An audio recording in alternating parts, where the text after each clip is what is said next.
So welcome back to college insider guys. मेरा नाम रणबीर है।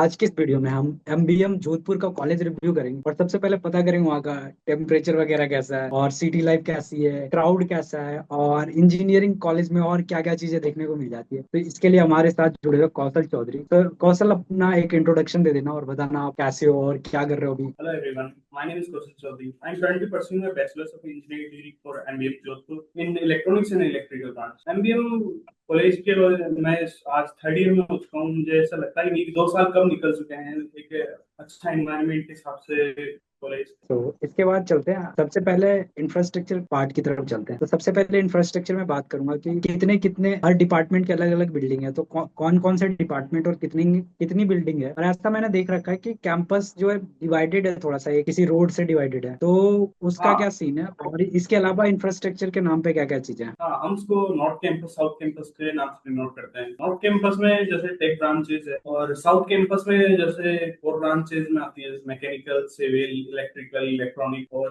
बाकी ब्रांचेस भी है इसमें इस हिसाब से। और ये दो ब्रांच में डिवाइडेड है। साउथ में ही हमारा जैसे कैंटीन है, प्ले ग्राउंड है, बास्केटबॉल ग्राउंड है, वो साउथ में है। और अभी जो नया पेट्रोलिंग डिपार्टमेंट नया बना है वो नॉर्थ साइड में। इसके बाद एकेडमिक पार्ट की तरफ चलते हैं। तो एकेडमिक में सबसे पहले प्रोफेसर की बात करें तो प्रोफेसर कैसे थे और उन्होंने पीएचडी वगैरह कहाँ से कर रखी है और का इंटरेक्शन वगैरह कैसा रहा, रेट कितना करोगे आप। कॉलेज 1957 से ओपन है, तो प्रोफेसर प्रोफेसर वगैरह सब बहुत टाइम से इस कॉलेज में हैं और प्रोफेसर लगभग अच्छे हैं यहाँ पर। और जैसे अगर फर्स्ट ईयर की बात करूँ तो मैं अपने मैथ्स के प्रोफेसर्स को याद करता हूँ जो अच्छे थे, जिस वजह से मुझे अभी भी कुछ मैथ्स के कॉन्सेप्ट वगैरह याद हैं। और मैं अपने लगभग प्रोफेसर से हेल्पफुल नेचर में है कि अपने बच्चों को मैक्सिमम आउटपुट प्रोवाइड कर सकें। तो इसके बाद बात करें कि गर्ल्स टू बॉयज रेशियो की बात करें तो गर्ल्स टू बॉयज रेशियो कितना रहता है वहाँ पे। गर्ल्स टू बॉयज रेशियो लगभग 50% है। अगर मैं हम मैकेनिकल को छोड़ दे, जैसे मेरी ही ब्रांच में बात करूँ तो मैं टोटल स्ट्रेंथ 60 स्टूडेंट्स की है, तो उसमें 25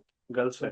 सो ये हो गई बात। इसके बाद लैब की फैसिलिटीज की बात करें, अगर नॉन कोर और कोर ब्रांचेस की लैब की फैसिलिटीज की बात करें तो कैसा है लैब और कितना रेट करोगे लैब की फैसिलिटीज बाकी कॉलेज की। लैब देखो, लैब यहाँ पर पुरानी कॉलेज है तो इसमें मैक्सिमम लैब्स की कंडीशंस मतलब मॉडरेट ही है, पर जो इक्विपमेंट्स है वो लगभग वर्क कर रहे हैं। जैसे मैकेनिकल हो गया, इलेक्ट्रिकल हो गया, इसमें इक्विपमेंट्स वगैरह सब है और लैब परफेक्टली वर्क करती है। मैं अपने लैब्स को 8/10 रेट करता हूँ। इसके बाद अगले सवाल पे चलते हैं कि लाइक स्पोर्ट्स के नाम पे क्या क्या फैसिलिटीज कॉलेज के अंदर है और वो कैसा है, स्पोर्ट्स की फैसिलिटीज कैसी है। स्पोर्ट्स की फैसिलिटीज अच्छी है। स्पोर्ट्स सीनियर्स ने और स्पोर्ट्स जैसे हर साल मैंने आपको बताया कि खेलो एमबीएम वगैरह कंटिन्यूटी में रहता है। इसमें कुछ क्रिकेट्स, बास्केटबॉल, फुटबॉल और इंडोर गेम भी कैरम के चेस वगैरह होते हैं। इसमें मेनली जो है प्लेयर्स है वो फुटबॉल और क्रिकेट, बास्केटबॉल और वॉलीबॉल को प्रेफर करते हैं यहाँ पर, जिनका अच्छा ग्राउंड है हमारे पास। जैसे अगर बास्केटबॉल की बात करें तो एक एक ग्राउंड साउथ कैंपस में, एक ग्राउंड नॉर्थ कैंपस में और एक ग्राउंड हॉस्टल में, 3 ग्राउंड टोटल बास्केटबॉल की। तो इसके बाद मेस फूड की बात करो, कितने मेस हैं आपके कॉलेज में टोटल हॉस्टल्स के पास। और इसके अलावा बात करें कि खाने में मेन्यू में क्या क्या ऑप्शंस मिल जाते हैं और टाइमिंग क्या होती है उनकी? जैसे मैथ्स में लगभग एक फर्स्ट ईयर में उस मैथ्स है, एक सेकंड और थर्ड ईयर की मैथ्स कंबाइन होती है और फोर्थ ईयर की सेपरेट मैथ्स है। इनमें सुबह एक नाश्ता होता है 7 बजे और फिर 1 से 2 बजे तक के बीच में, फिर लगभग शाम को 8 से 9, रात को 8 से 9 के बीच में मैथ्स की टाइमिंग रहती है। और और मेन्यू में क्या क्या यहाँ मिल पर जो डाइट है वो हर, जैसे मंडे को अलग डाइट रहेगी, ट्यूसडे को और थर्सडे को डाइट रहेगी। सो इसके बाद बात करें क्या बाहर के क्या क्या खाने के ऑप्शंस मिल जाते हैं कॉलेज के बाहर। हाँ, बाहर में जैसे जनता स्वीट्स हैं और जोधपुर स्वीट्स भी है। और यहाँ पर मेस में भी फिर जैसे 2-3 मेस होती है। जैसे मैं जिस मेस में खाता हूँ मेरी पर डाइट है 68 रुपीज की।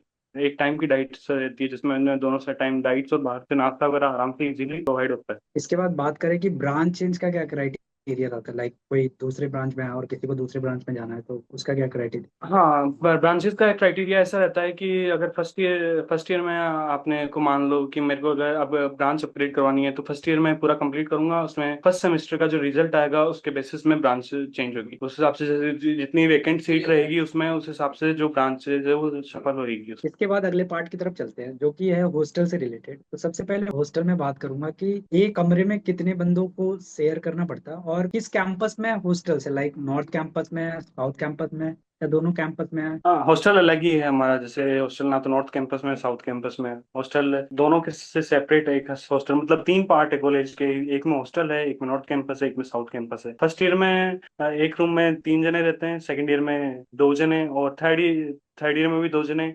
फोर्थ ईयर में कुछ टॉपर्स को सेपरेट दिया जाता है कि सिंगल रूम दिया जाता है, बाकी को 2 रूम। जैसे अभी जैसे हॉस्टल्स की जो सीट्स हैं वो स्टूडेंट्स के रिगार्डिंग कम है, पर बाहर पीजी की इनकी भी है, फैसिलिटीज है। नंबर्स ऑफ स्टूडेंट्स ज्यादा है हॉस्टल। सो पीजी का क्या चार्ज पड़ता है और कितना दूर होता है पीजी कॉलेज से? हाँ, कॉलेज से उतना ही है, लगभग हॉस्टल के पास में ही है पीजी। प्राइस जैसे कमरे अगर हम रूम लेते हैं तो 4500 के आसपास रूम मिल जाता है, और खाने का 4000 रुपये के आसपास। और इसके बाद बात करें कि ये जो आपका हॉस्टल है वो कितना दूर है कैंपस से? कैंपस से हॉस्टल 1-1.5 किलोमीटर है। चल के लोग आते हैं या फिर साइकिल रखते हैं या फिर लाइक टैक्सी वगैरह चलती है? कुछ चल के आते हैं, कुछ बाइक रखते हैं। जैसे हाँ, मेरे रूममेट के पास भी बाइक है, साइकिल्स वगैरह भी रखते हैं। इसके बाद बात करें हॉस्टल्स में ही, हॉस्टल्स की फैसिलिटीज के नाम पे क्या क्या है अंदर, लाइक रीडिंग एरियाज है और इसके अलावा क्या क्या मिल जाता है, लाइक सैलून है या क्या क्या चीजें मिलती है? जैसे हमारे कॉलेज सिटी के सेंटर में है, तो सैलून वगैरह की इतनी रिक्वायरमेंट नहीं है, सिर्फ बाहर सिटी में ही है। और जो रीडिंग एरिया और कॉमन रूम वगैरह वो तो फैसिलिटीज है। जो हॉस्टल कैंटीन है वो सुबह 4 बजे तक ओपन रहती है, फिर क्लोज होती है। और बाकी सब नॉर्मल इतना ही है इसमें। तो ये चीजें हो गई हॉस्टल। उसके बाद फीस स्ट्रक्चर की बात करें, फीस स्ट्रक्चर में सबसे पहले हॉस्टल का कितना चार्ज होता है, उसके बाद ट्यूशन फी कितनी होती है, उसके बाद मेस का कितना चार्ज होता है? हॉस्टल फीस 12 मंथ्स की 12,000 है, और मैथ्स का लगभग 3,500 रुपीज का पर मंथ का मैथ्स का होता है हॉस्टल में। और जो ट्यूशन फी है वो दो यहाँ पर 2 टाइप्स में है, एसएफएस और गेस में। और एसएफएस की जो है वो 35,000 के आसपास है, और गेस की 28,000 के आसपास है। और गर्ल्स की फीस, ट्यूशन फीस नहीं लगती। इसमें से जो मैं पूछना चाह रहा हूँ, क्या गर्ल्स को भी बाहर पीजी लेके रहना पड़ता है या गर्ल्स को सारे को हॉस्टल मिल जाता है? गर्ल्स को हॉस्टल्स मिल जाते हैं लगभग गर्ल्स को हॉस्टल्स सभी को मिल जाते हैं, पर जो बाहर रहना चाहता है वो बाहर रह सकता है। इसके बाद बात करें कि हॉस्टल्स का एंट्री और एग्जिट का क्या टाइमिंग रहता है? गर्ल्स के लिए 7 बजे तक की है, और बॉयज के लिए 10 बजे तक के लिए है शाम को। और एंट्री एग्जिट का यही है, सुबह साइड तक 5 बजे के आसपास ओपन हो जाते हैं। और इसके बाद लाइब्रेरी की फैसिलिटीज की बात करें तो लाइब्रेरी की फैसिलिटीज में क्या कोई सेंट्रल लाइब्रेरी है और उसमें उसका ओपनिंग और क्लोजिंग टाइम क्या होता है? एक लाइब्रेरी है, हाँ, एमबीएम की कॉलेज लाइब्रेरी अच्छी है, और उसमें ओपनिंग टाइम 10 है, और इवनिंग में शायद 5 o'clock है जो क्लोजिंग टाइम है उसका। इसके बाद इंटर्नशिप की तरफ चलते हैं और प्लेसमेंट की तरफ। सबसे पहले इंटर्नशिप की बात करूंगा तो क्या कोई किसी ईयर में कंपलसरी इंटर्नशिप है, और दूसरी चीज जो है लाइक इंटर्नशिप में कॉलेज का कितना सपोर्ट होता है, क्या कोई मेल वगैरह आते रहता है या टीपीओ का कितना सपोर्ट सिस्टम रहता है? और इसके अलावा एक और सवाल है इंटर्नशिप से रिलेटेड कि कौन कौन सी मेजर कंपनी में आपने अपने सीनियर वगैरह को इंटर्न करते हुए देखा अभी तक? जैसे इंटर्नशिप का है कि इंटर्नशिप खुद भी ही करनी पड़ती है यहाँ पर नॉर्मली। और कॉलेज के कुछ ओनली माइनिंग वाले के लिए कॉलेज प्रोवाइड करवाती है इंटर्नशिप, और बाकी नॉर्मल खुद ही करनी पड़ती है। और जैसे इंटर्नशिप में माइनिंग में वेदांता है जो लेके जाती है इंटर्नशिप के लिए, और टीपीओ का इंटर्नशिप के लिए कोई रोल नहीं है। इसके बाद मैं पूछना चाहूंगा कि कौन कौन सी ब्रांचेस है और प्रेफरेंस ऑर्डर क्या रखना चाहिए बच्चों को। मैंने सुन रखा है कि थोड़ा लोग सीएससी को कम प्रेफर करते हैं, माइनिंग वगैरह को ज्यादा प्रेफर करते हैं, क्या सीन है वहाँ पे? हाँ, हमारे लोअर ब्रांच थोड़ी है, अच्छी है। जैसे माइनिंग है, पेट्रोलियम है, और बाकी केमिकल सिविल, इनमें इनमें ही ज्यादा वो है, वेटेज है। और सीएस को इनको प्रेफर करते हैं, पर माइनिंग को जैसे लोअर ब्रांच को ज्यादा करते हैं। सो इसके बाद प्लेसमेंट सिनेरियो की बात करें कि किस किस ब्रांच में कितना एवरेज जाता है और कितना कितना परसेंटेज प्लेसमेंट है? नॉर्मली हम बात करें सीएस की और माइनिंग की, तो सीएस में 17 लाख के आसपास एनुअल पैकेज है, और माइनिंग में भी हाईएस्ट पैकेज 18-20 लाख के आसपास जाता है। और सीएस में एवरेज 6 एलपी के आसपास जाता है, माइनिंग में भी 7-8 एलपी के आसपास जाता है। बाकी हमारे पेट्रोलियम में भी अच्छा पैकेज आता है, कभी कभी 16 जाता है, कभी 17 जाता है। बाकी इलेक्ट्रॉनिक्स की बात करें तो इलेक्ट्रॉनिक्स में हाईएस्ट पैकेज आता है 13 का, एवरेज 6 एलपी के आसपास एवरेज होता है। सिविल में है 10 लाख का, और एवरेज होता है 5.5 के आसपास। सीनियर और जूनियर के इंटरेक्शन की बात करें तो वहां पे मैंने सुन रखा है कि एक कमरे में शायद ऐसा होता है कि बच्चों को, जैसे एक जनरल वाले कैटेगरी को, फिर ओबीसी, फिर ऐसे करके रखते हैं बच्चों को, ये क्या सही है? मैंने सुन रखा है या कुछ मिस इन्फॉर्मेशन? फर्स्ट ईयर में ऐसा होता है कि एक जनरल का, फर्स्ट ईयर हॉस्टल्स में ऐसा होता है कि एक जनरल का होता है, उसमें एक ओबीसी का होता है, एक एससी या एसटी का, इनमें से वो रूम डिवाइड होते हैं। बल्कि रखना ऐसा कुछ खास नहीं है कि जनरल के ही रहेंगे ओबीसी के रहेंगे, ऐसा कुछ नहीं है। बाकी सेकंड ईयर से आप, अगर आपका रूममेट जो भी जैसा भी हो, कैसा, उसके साथ आप रूम ले सकते हो। सो इसके बाद बात कर रहे थे कि सीनियर और जूनियर, आप जब फर्स्ट ईयर में आए थे तो आपका सीनियर के साथ कैसा इंटरेक्शन रहा था, और क्या कुछ रैगिंग वगैरह का सीन है वहाँ पे? नहीं, रैगिंग इतनी नहीं है, नॉर्मल इंट्रो है जो बेसिक कनेक्शंस बनाते हैं सीनियर्स और जूनियर्स के बीच में, बस इतनी रैगिंग इतनी खास नहीं है। इसके बाद बात करें, आपने बोला कि कॉलेज बहुत पुराना है, तो एलुमनी का कितना सपोर्ट सिस्टम रहता है कॉलेज के लिए, और क्या क्या हेल्प अभी तक करी है, कुछ अगर आपको आइडिया हो तो? कॉलेज पुरानी है, उस हिसाब से जितने ज़्यादा पुरानी कॉलेज होती है उस हिसाब से कनेक्शंस भी बिल्ड होते हैं। इसमें हम वेदांता से जो सीईओ है वो हमारे यहाँ से पास आउट है। जिस तो हमारे जो मैक्सिमम माइनिंग के हैं, बाकी और सिविल के हैं, वो इधर से वेदांता का बहुत सपोर्ट रहता है। हाँ, और यहाँ के जो इंडिया के भी करंटली रेलवे मिनिस्टर है वो भी एमबीएम से ही पास आउट है। सिटी लाइफ की बात करें तो आपने बताया कि मेन सिटी में पड़ता है, सिटीज के अंदर क्या क्या चीजें देखने को मिल जाती है? हाँ, सिटी के सेंटर में है हमारी कॉलेज है। जैसे यहाँ से 3 किलोमीटर के अंडर में रेलवे स्टेशन है, 3.5 किलोमीटर के अंडर में एयरपोर्ट है, और बाकी जो है जैसे लेक है और डैम है, और जो पोर्ट है वो यहाँ से 4 से 5 किलोमीटर के अंडर में है। मतलब टूरिस्ट स्पॉट्स लगभग हमारे राउंड ऑफ 10 किलोमीटर के अंडर में से। इसके बाद चलते हैं कॉलेज लाइफ की तरफ। तो सबसे पहले कॉलेज लाइफ में पूछना चाहूंगा कि फेस्ट वगैरह कौन कौन से होते हैं आपके कॉलेज में, टेक्निकल और बाकी जो फेस्ट होते हैं, कल्चरल फेस्ट है, तो कौन कौन से होते हैं और कितने बड़े स्केल्स पे होते हैं, और अगर कोई बड़े पर्सनालिटीज आते हैं अगर उनका नाम पता हो? फेस्ट अभी तो कुछ सालों में नहीं हुआ था, पिछली बार एक तरंग फेस्ट हुआ था, और बाकी जो हैकाथॉन वगैरह होते रहते हैं, गेमिंग के रिगार्डिंग भी होते रहते हैं। और ईएसआरआई जो रोबोटिक्स का है, रोबोटिक्स और वर्कशॉप होती है जो समर्स में होती है, जो समर्स के टाइम पे होती है 2 महीने में।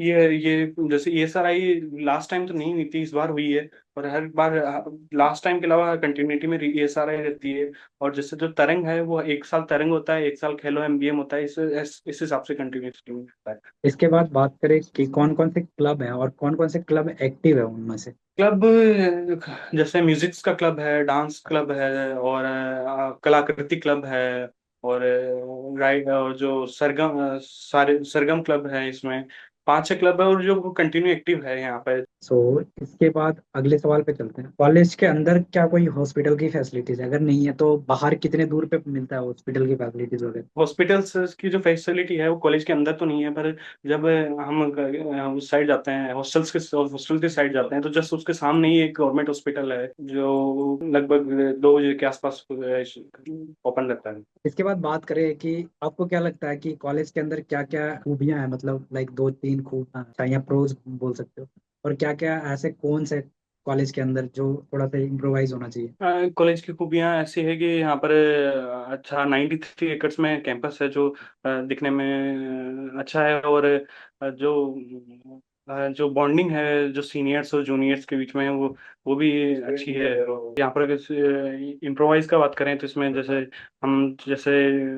कंटिन्यू ग्राउंड्स की जो मेंटेनेंस है वो नहीं हो पाती है, क्लासरूम वगैरह की थोड़ी मेंटेनेंस कम हो पाती है इस हिसाब से। क्या लगता है कि किसको थोड़ा एमबीएम जोधपुर चूज करना चाहिए, और किसको थोड़े और कोई गवर्नमेंट कॉलेज के ऑप्शन देखने चाहिए? अगर मैं रीप की बात करूँ तो एमबीएम कॉलेज बेस्ट है, नो डाउट है कि इसके अलावा कि अगर रीच करना है नहीं करना, एमबीएम कॉलेज अगर आप रीप पर है तो एमबीएम कॉलेज बेस्ट है रीप के अकॉर्डिंग।